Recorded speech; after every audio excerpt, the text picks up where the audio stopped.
What is revealed close to the end of today's story is very unexpected. Here we analyze true crime or bizarre incidents and such other stories, and I hope that you find them thought-provoking and educative.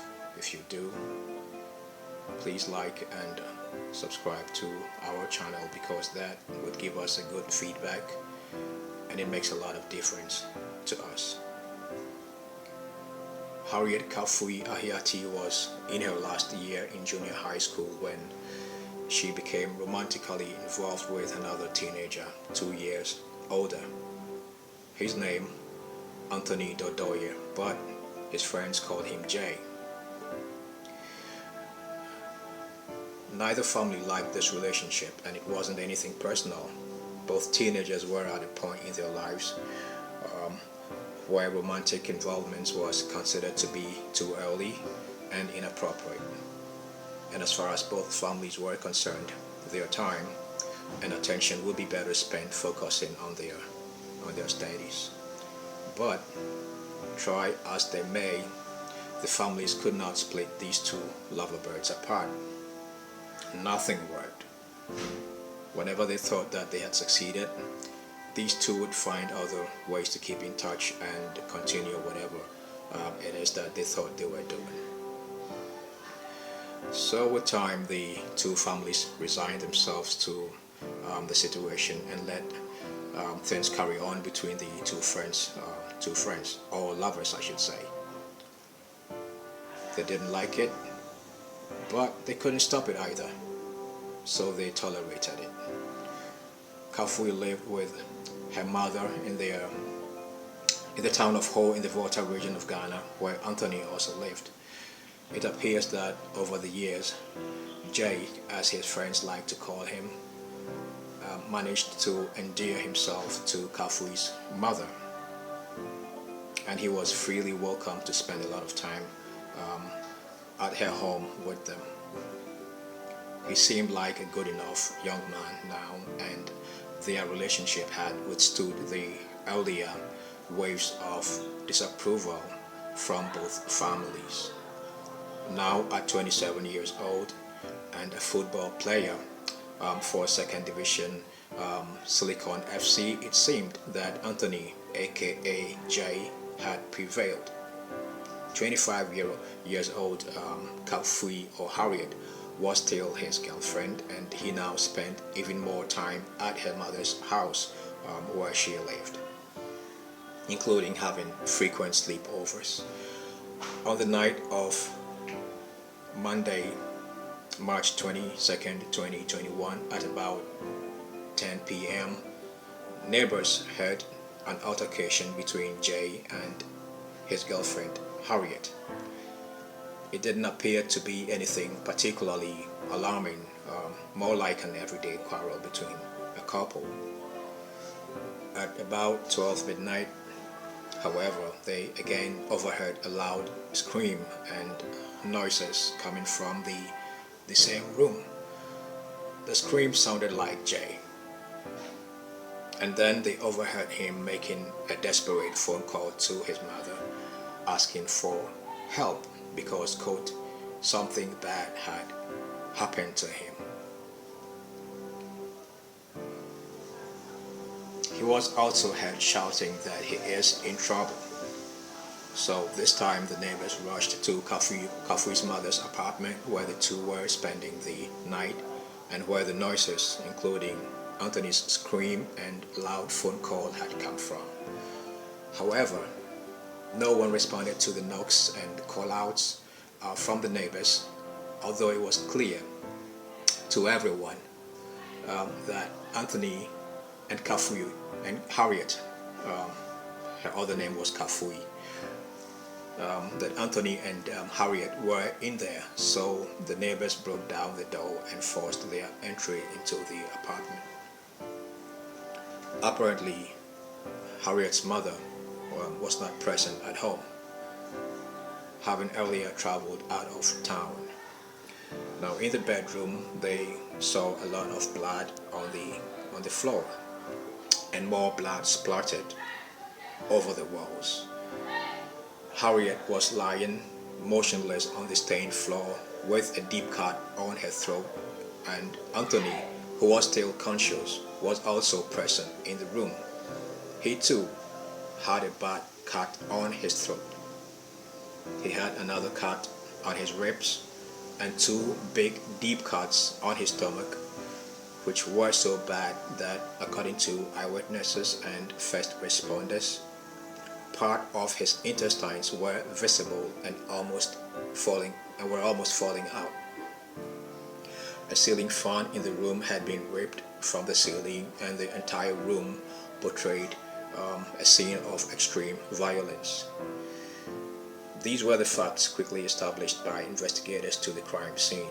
First, Anthony suspected and alleged that Harriet was cheating on him with other men and had confronted her with it. 2. Based on that confrontation, an altercation ensued that degenerated into a brawl between the two. In the fight, Anthony killed his girlfriend Harriet and then attempted to kill himself. He first tried hanging himself on the ceiling fan, but it ripped off the ceiling.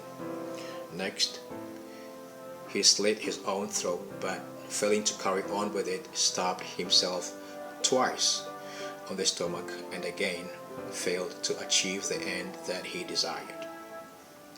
Harriet was pronounced dead at the scene, but Anthony was rushed to the hospital where he underwent a 3-hour surgical operation that saved his life, and then he was charged with the murder of his girlfriend, Harriet.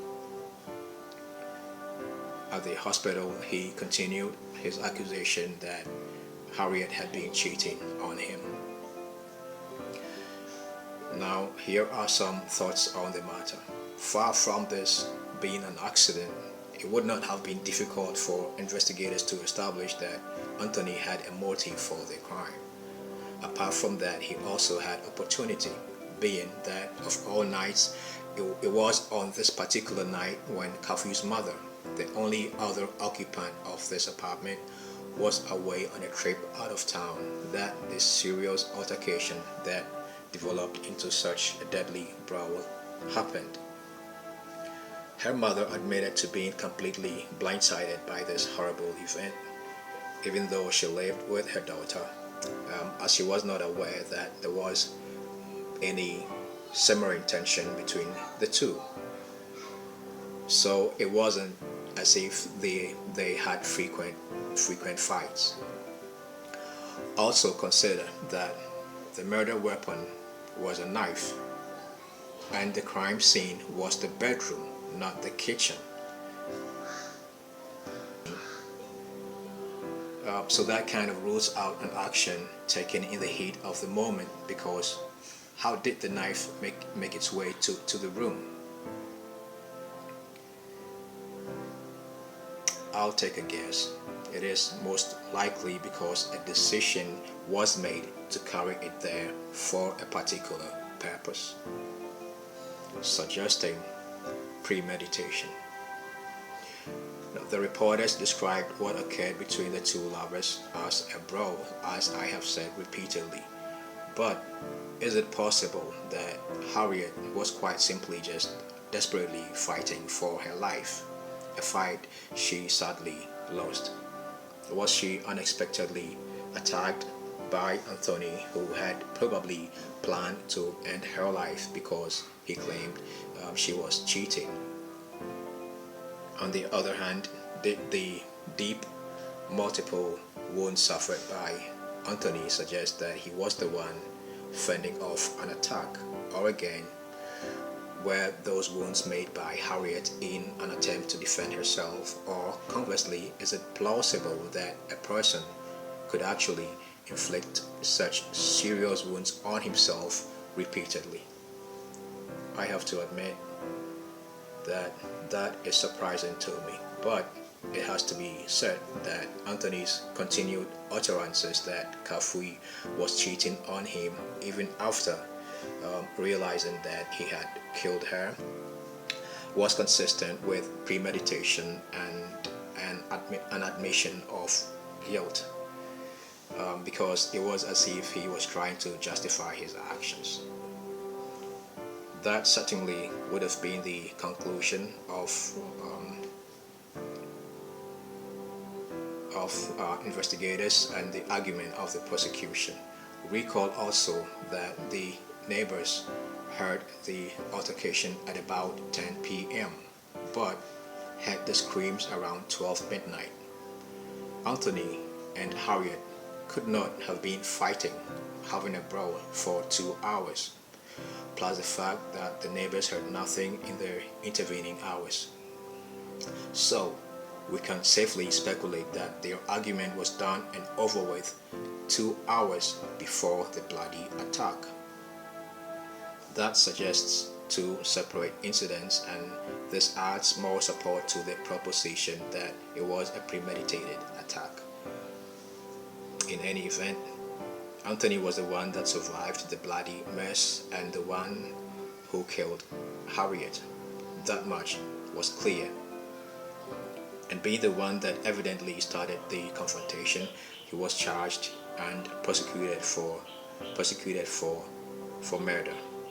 It is also clear that Harriet herself could not have foreseen the danger that she was in, and if there had been any secret tension between them at all, she quite clearly underestimated or was oblivious to the intensity of her partner's resolve and capacity to resort to brutal violence to resolve his grievances. And because of that, it would appear that she didn't stand a chance in overcoming the horrible fate that awaited her that night in March 2021.